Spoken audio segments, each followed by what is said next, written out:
Magsimula ang kwento kung saan natapos ang unang kabanata. Habang palihim na sinusuri ni Han ang sitwasyon, napagtanto niya na magkahawig ang pangangatawan ni Jenna at Priasis, kaya magiging mahirap silang pag-ibahin sa dilim. Bigla siyang nabigla nang ipaalam ng sistema na si Aaron ay tinamaan ng nakamamatay na lason at mabilis na lumalala ang kanyang kalagayan. Dahil sa agarang panganib, dali-daling kumilos si Han, iniisip na kung mahuli si Jenna sa kanyang anyong pagkukunwari, maaaring magtipon ng lahat ng puwersa sa paligid niya at mailagay sa panganib ang lahat. Napagpasyahan niyang kailangan nilang akitin ang pansin ng kalaban habang pinoprotektahan si Aaron. Mahirap man, wala silang ibang pagpipilian. Sa gitna ng kaguluhan, nagising ang kakayahan ni Han at nakuha niya ang stealthy moment na kasanayan, na tumulong sa kanya upang makalampas sa mga sundalo ng hindi nahuhuli. Samantala, habol-habol ang hiningang lumapit si Edith sa Sub-Party 2 at agarang inutusan si Jenna na ipagpalit ang kanyang kasuotan kay Priasis. Ngunit hindi alam ng mga sundalo, palihim na minaman-manen sila ni Han sa tulong ng kanyang bagong kakayahan. Alam ni Han na ang kasanayang iyon ay karaniwang natutunan ng mga magnanakaw, ngunit tila nasa kanya ang swerte ngayon. May 22 kalaban, at hindi niya alam kung ilan ang aalis kapag nagsimulang umakto si Jenna. Isinasaalang-alang niya na magiging pinakamasamang sitwasyon kung siya lamang ang lalaban sa lahat ng kalaban, ngunit nagpasya siyang maghintay hanggang sa magbigay ng senyas. Bigla na lamang lumitaw ang isang napakalaking tornado ng apoy sa ibang lokasyon, na nagpahinto sa mga sundalo sa gulat. Sa gitna ng kaguluhan, lumapit ang isang sundalo sa kapitan at iniulat na natagpuan nila ang daan pabalik sa base, at nakita rin nila ang puting damit at gininto ang koro ng prinsesa, gaya ng sinabi nito. Agarang inutusan ng kapitan ang kanyang mga tauhan na sumunod sa kanya, at mabilis namang kumilos ang mga ito upang dakpin ang prinsesa. Samantala, palihim na pinagmamasdanihan ang lahat ng nangyayari at napansin niyang 4 na sundalo na lamang ang natitira. Gayunpaman, naroon pa rin ang Human Knight na medyo ikinabahala niya, bagaman mas mainam pa rin iyon kaysa kanina. Nagsimulang tumakbo ang oras, at may matatag na ekspresyon, mabilis na umatake si Han sa mga sundalo. Alam niyang naroon pa rin ang mga ito, ngunit mabilis niyang napabagsak ang mga kalaban bago pa man sila makaganti. Matapos supilan ng mga sundalo, mariing lumapit si Han sa level 21 Knight at binalaan itong gumalaw kung ayaw niyang mamatay. Ngunit hindi natinag ang Knight at hinugot ang kanyang espada, dahilan upang maunawaan ni Han na hindi uobra ang mga salita rito.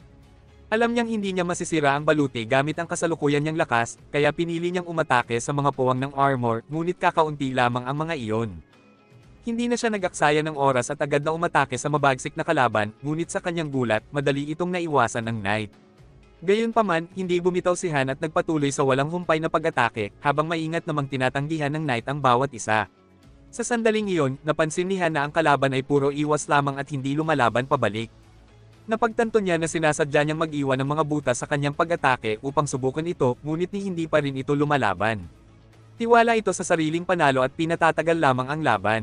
Sa bagong determinasyon, hinamon ni Han ang kalaban na umatake. Habang patuloy ang kanilang labanan, ipinaalam ng sistema sa kanya na si Jenna ay dumudugo na at si Aaron ay nasa bingit ng kamatayan. Dahil dito, agad niyang pinakawalan ng berserk skill at buong puwersang umatake sa Knight.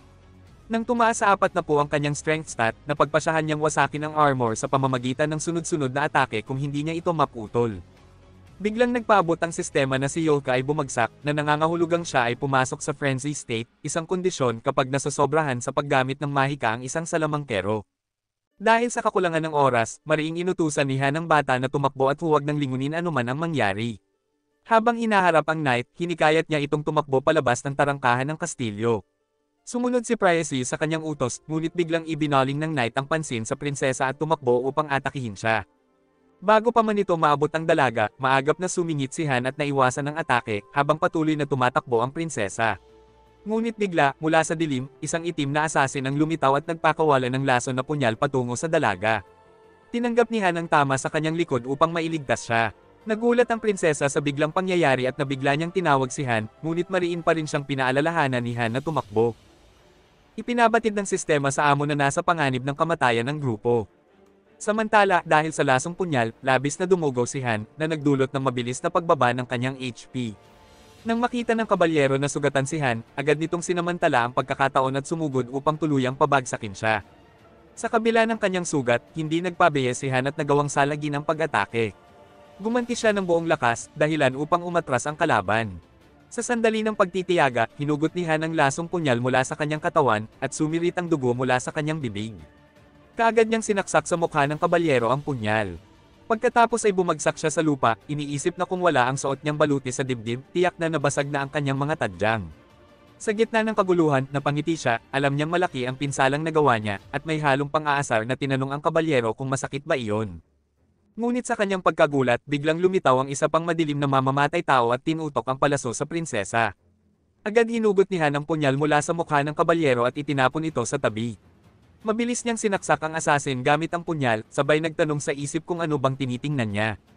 Habang nagaganap ito, tinangka ng kabalyerong may baluti na umatake mula sa likuran, ngunit mabilis na umiwas si Han at sinipa ito ng buong lakas, dahilan upang matamba.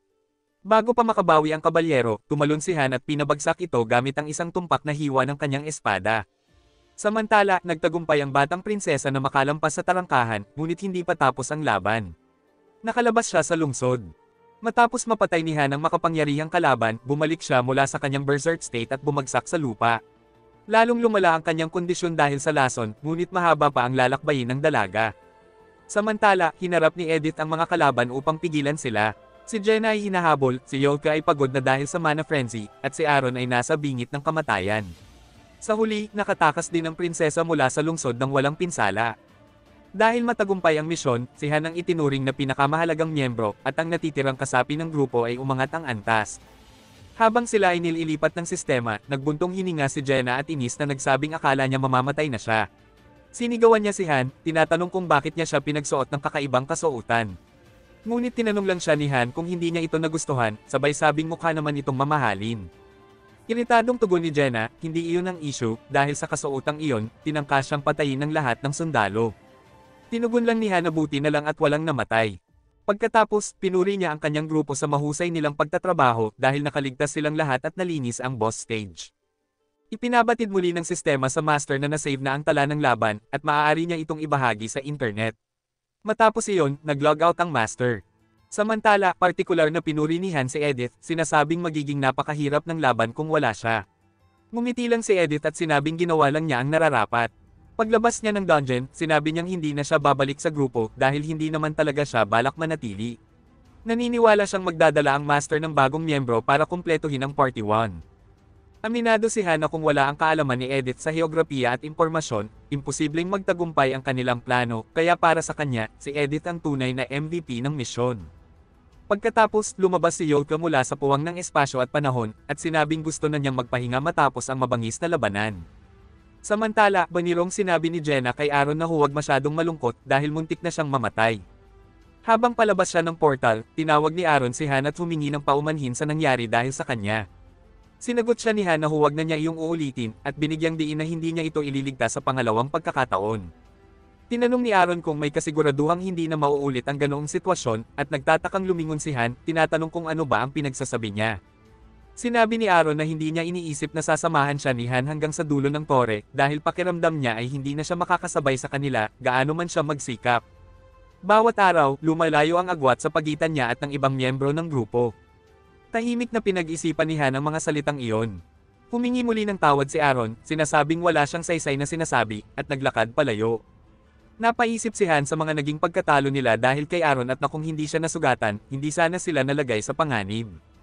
Ngunit napagtanto niyang hindi lang siya ang nasaktan, at responsibilidad niya ring iligtas si Aaron. Bagamat pareho lang sila ng antas, si Aaron ay level 14, malaki ang diferensya sa stat growth. Naalala ni Han na sa tuwing nagle-level up sila ni Jenna, tumataas ang kanilang stats ng 5 o 6, samantalang kay Aaron ay halos walang pagbabago. Mas malala pa, kakaunti ang kanyang kasanayan at mababa ang proficiency. Kahit mahusay siya sa batayang pakikipaglaban, hindi niya alam kung paano ito gamitin ng epektibo. Iniisip ni Han na maaari pa silang makisabay gamit ang kakayahan ni Aaron ngayon, ngunit habang tumatagal, lalong lalaki ang agwat at baka tuluyang mapahamak si Aaron sa susunod na misyon. Alam ni Han na hindi nila ito matatagalan kung hindi siya sapat na mahusay upang mabuhay. Hindi niya iniwan si Aaron dahil napamahal siya rito, ngunit hindi rin siya bulag upang panatilihin ang isang walang silbing kasapi. Sa huli, napagpasyahan ni Han na kung hindi makakasabay si Aaron, maiiwan siya, at iyon ang katotohanang kailangang tanggapin ng lahat. Kinabukasan, tumalon sa tuwa si Yolka at tinanong kung totoo bang hindi lang sila pakakainin ni Han ng mga patatas o kung ano paman, ngayong hindi na sila tumatakbo. Pinagtibay ni Han ang kasiyahan niya at sinabing hindi niya gagawin iyon, saka ibinunyag na simula ngayon ay voluntaryo na ang pagsasanay, kaya hindi na kailangan ng nakatakdang schedule. Masaya siyang umalis, habang si Han naman ay lumingon kina Jenna at Aaron, at ipinaliwanag na 3 araw silang ganito, parang isang mini vacation. Tinanong niya kung ano ang plano nila, at natawang sabi ni Jenna, medyo kakaiba raw ang pakiramdam ng puro pahinga, kaya mag-insayo muna siya hanggang hapunan, saka magpapahinga, nakasanayan na rin daw niya iyon. Makalipas ang ilang oras, naglagay si Han ng tig 10 kilo na pabigat sa bawat binti at tumakbo sa training ground upang mapaunlad ang kanyang liksi. Napaisip siya na kung hindi man lang niya gagawin ito, baka hindi siya mapagod dahil umabot na ang kanyang pisikal na lakas sa hangganan ng tao. Naisip din niyang baka ito ang epekto ng interference power na binanggit ni Esel. Matapos ang pagsasanay, napansin niyang nagbago ang atmosfera sa waiting room. Dati, laging kabado ang mga mababang ranggong bayani kapag may tinatanggal, pero habang tumatagal, tila naging kampante na rin sila. Dahil hindi naman ginagamit ng master ang synthesis, wala na silang dahilan para magpaligsahan. Habang nag-aayos siya matapos mag-ensayo, lumapit ang 2 baguhang bayani sa kanya. Napaisip si Han kung ano ang kailangan ng mga rising stars ng Party 3. Ngumisi ang isa, si Belkis, at sinabing may narinig daw siyang nakakatawang kwento sa waiting room. May halong panunuya niyang sinabi na wala raw pakialam kung sino ka bago ka makarating dito, marangal ka man o basura, kailangan mong patunayan ang sarili mo kung gusto mong mabuhay. Nang marinig daw niya iyon noon, na-excite siya, iniisip na baka ito ang lugar kung saan posible ang kahit ano, basta mapatunayan mo ang iyong halaga. Idinagdag ni Belkis na nasisiyahan siya sa pakikipaglaban kahit nakataya ang buhay niya, pero ngayon ay puro halakhak ng mga taong mas masahol pa sa aso't baboy ang naririnig niya. Alam ni Han na isa rin si Belkis sa second generation, pero kakaiba ito, kahit hindi siya sumailalim sa synthesis, kusa pa rin siyang nagsasanay at kasing persigido ni Aaron. Bukod pa roon, napakahusay ng kanyang talento. Hinugot ni Belkis ang kanyang espada at nagsabing nagsisisi siyang huli na siyang dumating dito. Habang nililinis at nilalaro ang espada ng may kasamaan, sinabi niyang kung papayagan daw siya ng kanyang Sunbay, gusto niyang turuan ng leksyon ang mga batang iyon, at tinanong si Han kung maaari. Kalma ngunit mahigpit na sagot ni Han, huwag siyang gumawa ng gulo. Pero patuloy si Belkis sa panunuya, sinasabing alam naman niyang hindi siya papatay. Nainis si Han at tinitigan si Belkis ng may pagbabanta, dahilan para agad itong manginig at mag-sorry. Gayunpaman, tinawag pa rin niya si Han na Sunbay at nagtanong kung nagsinungaling ba ito noong sinabi nitong kailangan nilang patunayan ang sarili nila. Dagdag pa ni Belkis, wala na raw saysay ang pagpapapatunay ng halaga rito. Narinig daw niyang may mahusay na sistemang synthesis para alisin ang mga walang silbi, pero kakaiba raw na hindi ito ginagamit ng master. Sagot ni Han, bumalik na lang siya sa trabaho at malalaman din niya ang sagot sa tamang panahon. Ngumiti si Belkis habang papalayo at sinabing hihintayin daw niya iyon. Habang naglalakad ang mga baguhan, napaisip si Han. Noong pinapatakbo pa niya ang Niflheim, maingat niyang ginagamit ang synthesis. Marami ring master ang sumunod sa taktika niya, pero lahat sila'y nabigo. Naniniwala si Han na ang takot ay isa sa pinakamabisang motibasyon para kumilos ang mga bayani. Kung walang synthesis, hindi sila makikinig sa master, magiging tamad, at minsan pa'y sumusuway sa utos. Napaisip siya na katulad ito ng kasalukuyang sitwasyon, kakaunti na lang ang mga aktibong miyembro kumpara sa kabuoang bilang ng mga bayani. Habang naglalakad sa town square, napansin ni Han si Enoch, ang karpintero. Naisip niyang baka kakabalik lang nito mula sa daily dungeon at may nangyaring kakaiba. Nilapitan niya ito at tinanong kung bakit siya mag-isa sa bodega. Sagot ni Enoch, walang nagtatrabaho. Nagbato lang daw ng ilang sanga ang iba at nagpapahinga sa gubat. Sabi pa niya, salamat sa mga tamad na yun, ako tuloy ang gumawa ng lahat. Natawa si Han, pero nagpatuloy si Enoch at sinabing malaki na ang ipinagbago ng sitwasyon. Noon, wala silang pagpipilian kundi mamatay, pero ngayon, ang mundo ay tila naging mas maayos. Tumangala si Han sa langit, iniisip na dapat napapansin na rin ni Utive na hindi na maayos ang takbo ng daily dungeons at ng pagsasanay. Habang bumababa ang bisa ng operasyon, pinag-isipan ni Han ang 2 solusyon. Una, ang mass synthesis. Isasakripisyo ang karamihan sa second generation heroes, pero tataas ang bisa ng trabaho at pagsasanay. Ngunit kung aabusuhin, tataas din ang antas ng stress. Ikalawa, ang pagpapasigla sa mga bayani sa paraang hindi nakabatay sa takot. Sa gitna nito, nagpaabot ang sistema sa master tungkol sa kasalukuyang antas ng pag-unlad, pananaliksik sa ugnayan ng mga bayani, pagpapahusay ng mga pasilidad, at impormasyon tungkol sa mga dungeon. In-upgrade ng master ang pananaliksik sa pagpapahusay ng pasilidad sa level 1 at nag-unlock ng facility customizer na nagbibigay daan para baguhin ang estruktura ng pasilidad ayon sa gusto niya. Napansin ito ni Han at napangiti, iniisip na malapit nang magkaroon ng party. Biglang lumapit si Aaron at hiniling na makipagduelo sa kanya.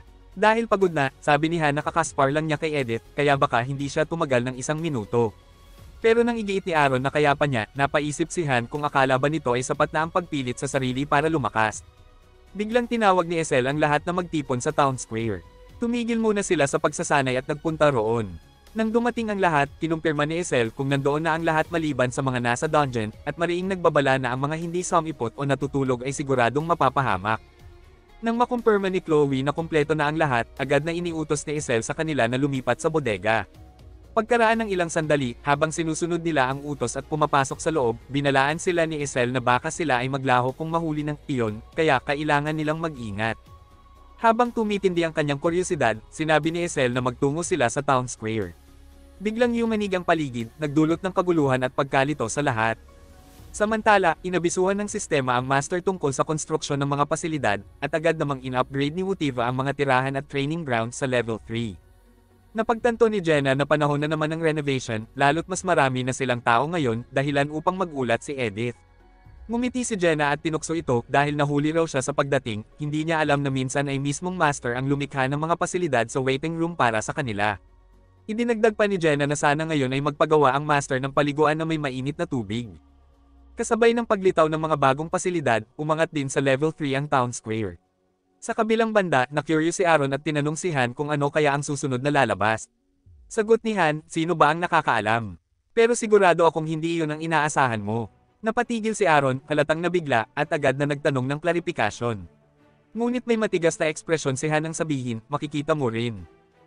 Pero bago ang sunod na chapter, huwag kalimutan mag-like, share at subscribe sa ating YouTube channel na Isekai.